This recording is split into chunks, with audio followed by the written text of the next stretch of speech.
दोहराता हूं सुनो रक्त से लिखी हुई कुर्बानी, जिसके कारण मिट्टी भी चंदन है राजस्थानी।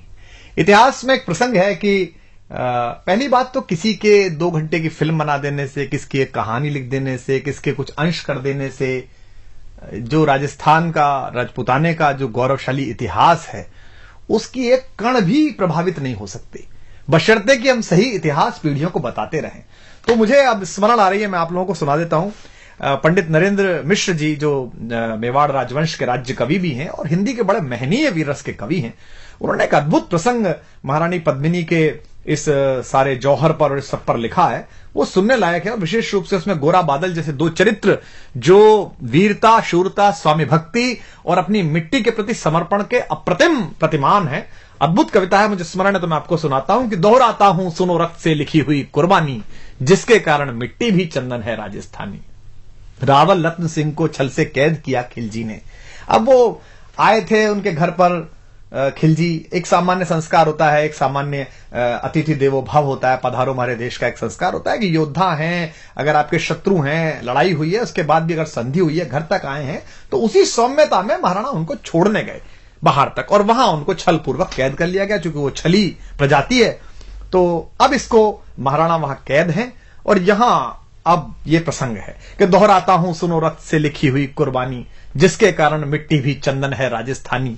रावल रत्न सिंह को छल से कैद किया खिलजी ने, कालजयी मित्रों से मिलकर दगा किया खिलजी ने। खिलजी का चित्तौड़ दुर्ग में एक संदेशा आया, जिसको सुनकर शक्त शौर्य पर फिर अंधियारा छाया।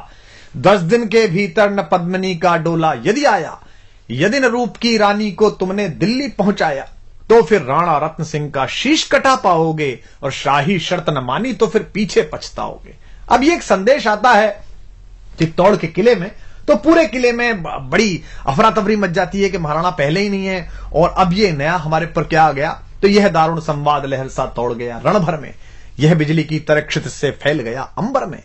महारानी हिल गई, शक्ति का सिंहासन डोला था सतीत्व मजबूर जुल्म विजयी स्वर में बोला था। रुष्ट हुए बैठे थे सेनापति गोरा रणधीर, जिनसे रण में भय खाती थी खिलजी की शमशीर। महाराणा के एक अद्भुत सेनापति थे, अद्भुत योद्धा थे, जिनसे पूरा खिलजी वंश और सारे आतताई डरते थे। सेनापति गोरा और उनके भतीजे थे बादल, जो वीरता के अप्रतिम प्रतिमान है, जैसा मैंने कहा।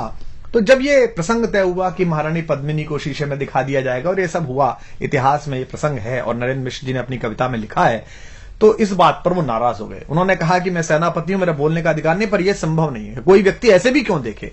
तो राणा रतन सिंह ने सुनते हैं कहा है कि तुम राजनीति नहीं जानते हो, हर समय तलवार निकाल लेते हो, चलो। तो वो नाराज हो गए और वो किला छोड़कर चले गए। तो ये था कि जिससे रण में भय खाती थी खिलजी की शमशीर, रुष्ट हुए बैठे थे सेनापति गोरा रणधीर, अन्य अनेकों मेवाड़ी योद्धागढ़ छोड़ गए थे, रत्न सिंह की संधि नीति से नाता तोड़ गए थे। पर रानी ने प्रथम वीर गोरा को खोज निकाला, वन वन भटक रहा था मन में तिरस्कार की ज्वाला। यह लोक श्रुति है कि महारानी स्वयं घोड़े पर सवार होकर अपनी अंगरक्षिकाओं को लेकर, कोई विश्वस्त साथियों को लेकर जंगल जंगल गई और एक जगह पर उन्हें एक पेड़ के नीचे सेनापति गोरा तलवार लिए मिल गए। तो वहां उनसे उन्होंने बात की। पर रानी ने प्रथम वीर गोरा को खोज निकाला, वन वन भटक रहा था मन में तिरस्कार की ज्वाला। गोरा से पद्मिनी ने खिलजी का पैगाम सुनाया, गोरा को पद्मिनी ने खिलजी का पैगाम सुनाया, मगर वीरता का अपमानित ज्वार नहीं मिट पाया। बोला मैं तो बहुत तुच्छ हूं, राजनीति क्या जानूं। अव्यंग में कहता है कष्ट में है, दुख में है, पूरी परंपरा, पूरा वंश उसने सेवा में लगाया है मेवाड़ राजवंश के, और वहां से अपमानित होकर लौटा है तो कष्ट में है। तो सेनापति कहता है कि बोला मैं तो बहुत तुच्छ हूं, राजनीति क्या जानूं, निर्वासित हूं, राज मुकुट की हट कैसे पहचानूं।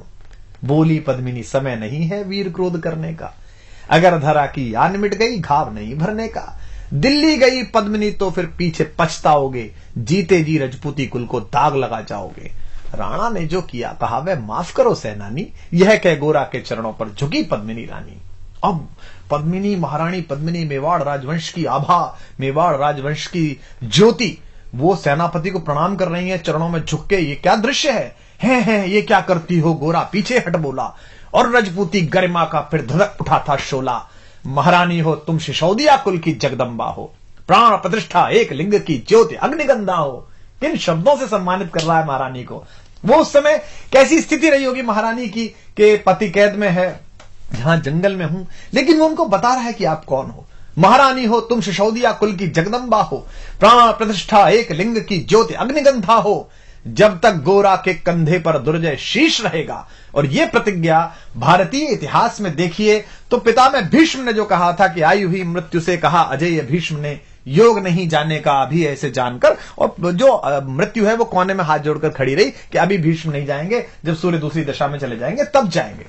लेकिन यह दूसरी बार हो रहा है कि मृत्यु से वो कह रहे कहते हैं कि जब तक गोरा के कंधे पर दुर्जय शीश रहेगा, महाकाल से भी राणा का मस्तक नहीं कटेगा। तुम निश्चिंत रहो महलों में देखो समर भवानी, और खिलजी देखेगा केसरिया तलवारों का पानी। खिलजी देखेगा केसरिया तलवारों का पानी। राणा के सकुशल आने तक गोरा नहीं मरेगा, एक पहर तक सिर कटने पर भी धड़ युद्ध करेगा। एक लिंग की शपथ, महाराणा वापस आएंगे, महाप्रलय के घोर प्रबंजन भी न रोक पाएंगे। शब्द शब्द मेवाड़ी सेनापति का था तूफानी, और शंकर के डमरू में जैसे जागी वीर भवानी, जिसके कारण मिट्टी भी चंदन है राजस्थानी। दोहराता हूं सुनो रक्त से लिखी हुई कुर्बानी।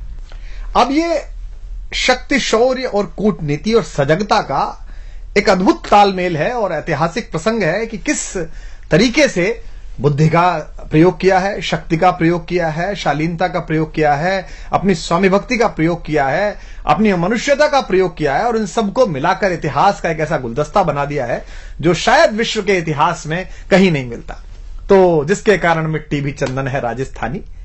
तो लिखते हैं नरेंद्र मिश्र जी के, खिलजी मचला था पानी में आग लगा देने को, पर पानी प्यासा बैठा था ज्वाला पी लेने को। गोरा का आदेश हुआ सज गए 700 डोले, योजना बनी कि भाई आएंगे पद्मिनी, चलो ठीक है। अब कैसे आएंगी?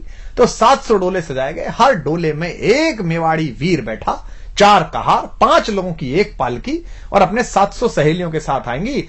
तुरंत तैयार हो गया खिलजी के, तो बहुत अच्छा है, ऐसा इतिहास में है और वो भी लिखते हैं। तो अब किस तरीके से इसको किया है, इस पूरे प्रसंग को देखिए कि गोरा का आदेश हुआ सज गए 700 डोले, और बांकुरे बादल से गोरा सेनापति बोले खबर भेज दो, खिलजी पर पद्मिनी स्वयं आती है, अन्य 700 सखियां भी वो संग लिए आती है। स्वयं पद्मिनी ने बादल का कुमकुम तिलक किया था, दिल पर पत्थर रखकर भीगी आंखों से विदा किया था। एक युवा तेजस्वी योद्धा और मातृवत मां पद्मिनी ने जब उसे विदा किया होगा, दृश्य देखिए। और 700 सैनिक जो यम से भी भिड़ सकते थे, हर सैनिक सेनापति था, लाखों से लड़ सकते थे, एक एक कर बैठ गए, सज गई डोलियां पल में, मर मिटने की होड़ लग गई मेवाड़ी दल में, मर मिटने की होड़ लग गई थी मेवाड़ी दल में। हर डोली में एक वीर था, 4 उठाने वाले, पांचों ही शंकर के गण की तरह समर मत वाले, पांचों ही अपने आप में अद्भुत थे। बजा कूच शंख सैनिकों ने जयकारी लगाई, हर हर महादेव की ध्वनि से दशों दिशा लहराई। गोरा बादल के अंतस में जगी ज्योति की रेखा, मातृभूमि चित्तौड़ दुर्ग की ओर फिर जी भर कर देखा, मातृभूमि चित्तौड़ दुर्ग को फिर जी भर कर देखा। कर अंतिम प्रणाम घोड़ों पर चढ़े सुभग अभिमानी। उन्हें पता है कि वो जहां जा रहे हैं वहां से जीवित वापस आना बहुत मुश्किल है। कर अंतिम प्रणाम घोड़ों पर चढ़े सुभट अभिमानी, देशभक्ति की निकल पड़े लिखने को अमर कहानी, जिसके कारण मिट्टी भी चंदन है राजस्थानी। दोहराता हूं सुनो रक्त से लिखी हुई कुर्बानी। जा पहुंचे डोलियां एक दिन खिलजी की सरहद में, उधर दूत भी जा पहुंचा खिलजी के रंग महल में। बोला शहंशाह पद्मिनी मलिका बनने आई है, रानी अपने साथ हुस्न की कलियां भी लाई है। एक मगर फरियाद फकत उसकी पूरी करवा दो, राणा रतन सिंह से केवल एक बार मिलवा दो। खिलजी उछल पड़ा यह कह फौरन हुक्म दिया था, खिलजी उछल पड़ा यह कह फौरन हुक्म दिया था। बड़े शौक से मिलने का शाही फरमान दिया था, बस एक बार भेंट करना चाहती हैं। अब भेंट में क्या था कि महारानी के डोले में कविता कहती है कि एक लोहार बैठा हुआ था और साथ में ये गए थे सेनापति जी, ताकि वो बेड़ियां काट सके। वह शाही फरमान दूत ने गोरा तक पहुंचाया। गोरा झूम उठे, क्षण बादल को पास बुलाया। बोले बेटा वक्त आ गया अब कट मरने का, बोले बेटा वक्त आ गया है अब कट मरने का। मातृभूमि मेवाड़ धरा का दूध सफल करने का।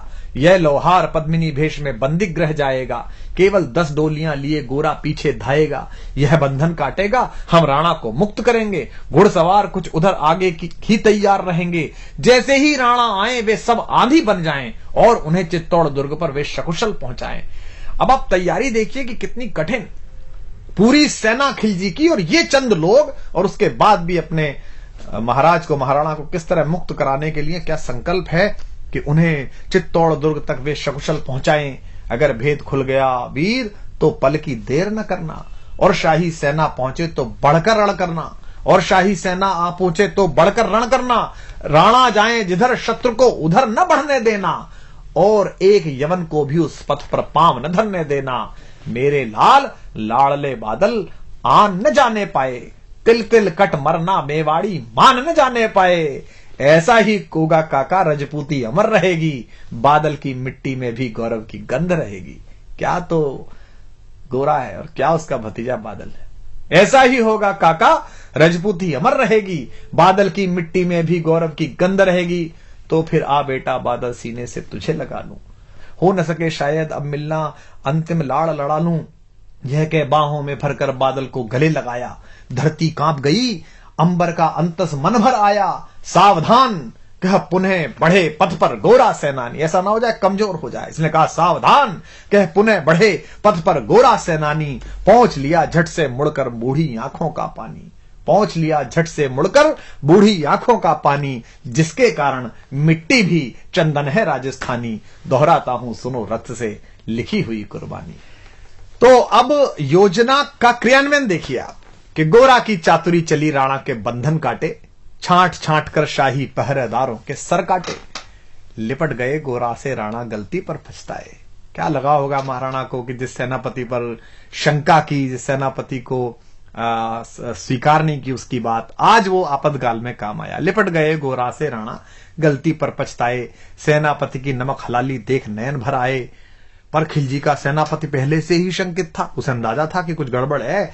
ऐसे लोग नहीं है जो इतने आराम से मान जाएंगे, ये कि रानी आ रही है और उसकी सखियां आ रही हैं, उसको संकट था। पर खिलजी का सेनापति पहले से ही शंकित था, वह मेवाड़ी चट्टानी वीरों से आतंकित था। जब यह मिलन लखा समझ पद्मिनी नहीं आई है, मेवाड़ी सेना खिलजी की मौत साथ लाई है। पहले से तैयार सैन्य दल को उसने ललकारा, निकल पड़ा टिड्डी दल रण का, बजने लगा नगाड़ा।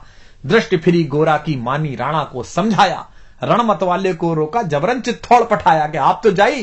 राणा चले तभी शाही सेना लहरा कर आई।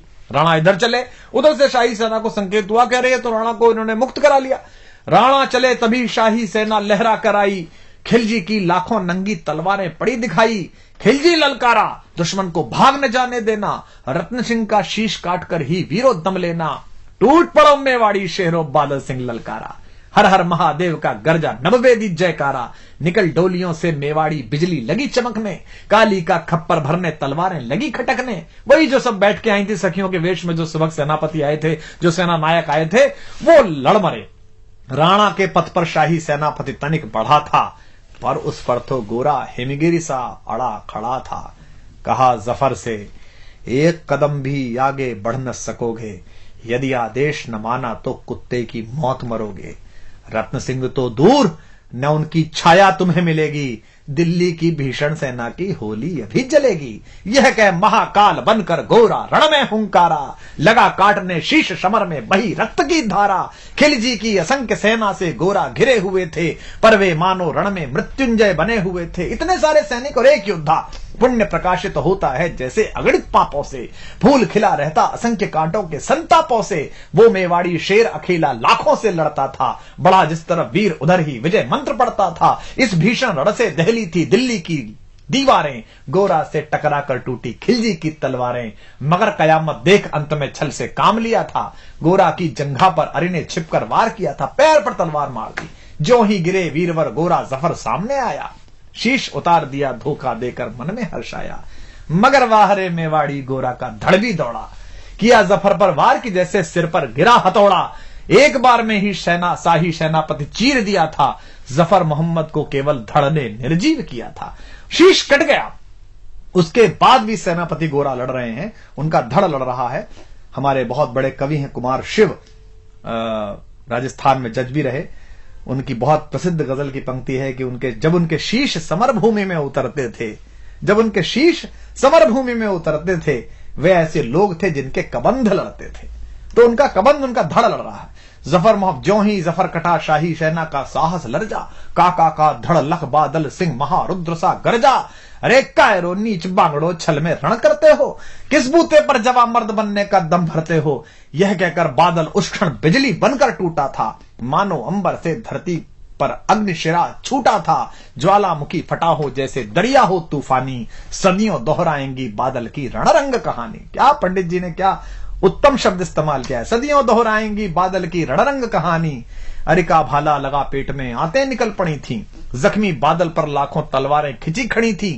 कसकर बांध लिया हाथों को केसरिया पगड़ी से, पेट फट गया और पगड़ी उतारी और इस पर बांध ली। रंचक डिगा न वह प्रलयंकर सम्मुख मृत्यु खड़ी से। अब बादल तूफान बन गया शक्ति बनी फौलादी, मानो खप्पर लेकर मैं रण में लड़ती हो आजादी। उधर वीरवर गोरा का धड़ अरिदल काट रहा था, उधर वीरवर गोरा का धड़ अरिदल काट रहा था, और इधर बादल लाशों से भूतल पाट रहा था। आगे पीछे दाएं बाएं जमकर लड़ी लड़ाई, उस क्षण समर भूमि में लाखों बादल पड़े दिखाई। मगर हुआ परिणाम अंत में वही कि जो होना था, उनको तो कण कण अरियों के शोणित में धोना था।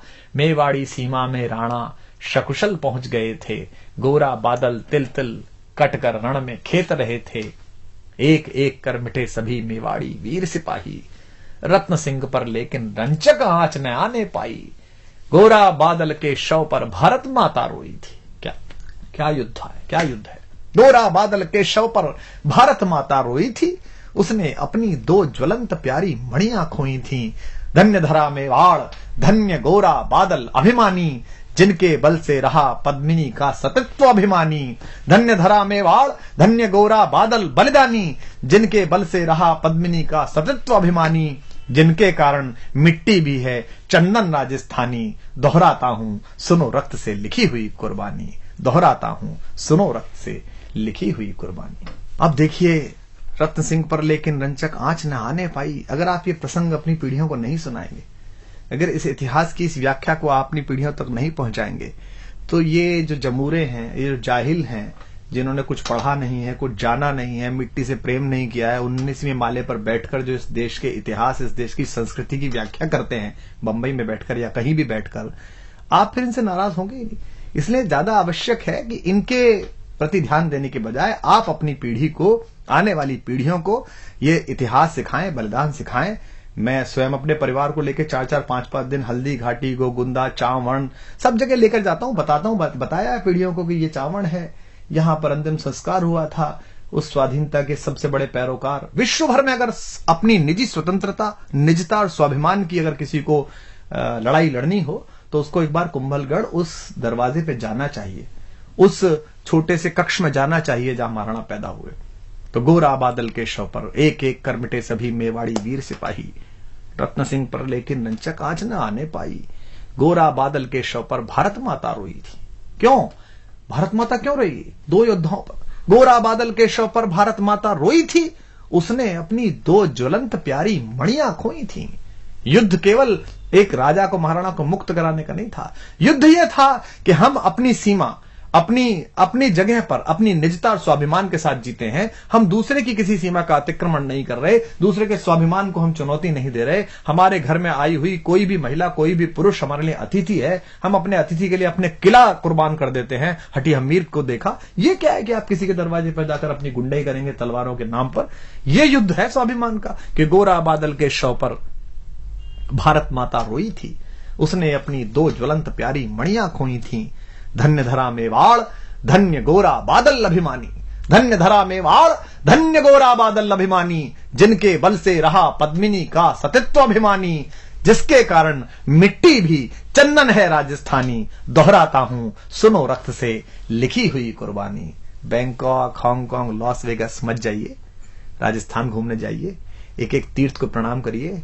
अंडमान जाइए, वो पिस्तौल देखिए जो चंद्रशेखर आजाद ने हिंदुस्तान में इस्तेमाल करी। अपनी पीढ़ियों को सही तीर्थ सिखाइए, सही देवता सिखाइए, जिसके कारण मिट्टी भी चंदन है राजस्थानी।